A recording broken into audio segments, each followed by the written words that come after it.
Donald Trump and some of his elected officials there are on, at least it seems like, laying the path for fascism, in that it's undemocratic ways to acquire and retain power. And with Trump, not only does he check off some of the alarming things of fascism about hyper-nationalism and turning people against each other, but he, in the fall, actually defended violence by his own supporters, the ones who went to Portland and shot people with paintballs.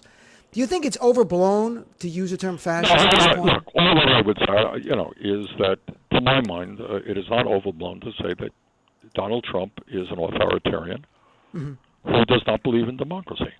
It goes beyond Trump. I mean, we have got to ask ourselves why 73 million, I think, voted for him, and we've got to reach out to those people. I think that there is, and I think that to some degree, Dean, I'm sure a lot of my Democratic colleagues do not agree with me, but this is a reflection of the Democratic Party, because I think if you talk to many of those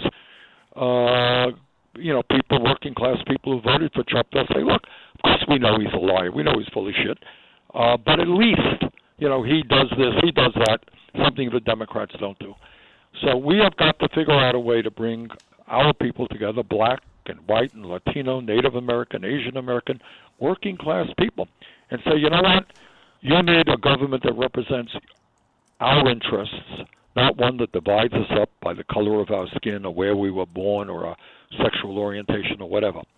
And it's going to have to be an enormous amount of work done by the Democratic Party to get into grassroots America. I can tell you, I have been talking to a number of folks recently in West Virginia, in Kentucky, in Pennsylvania, in Indiana, people who are involved in this campaign. I don't want to get their feelings as to why in certain rural parts of the country Democrats are so detested.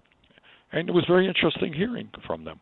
So the Democratic Party is going to have to do an enormous amount of work, really transform itself, and figure out ways to bring working class people on board. And what that means is you've got to represent honestly their interests.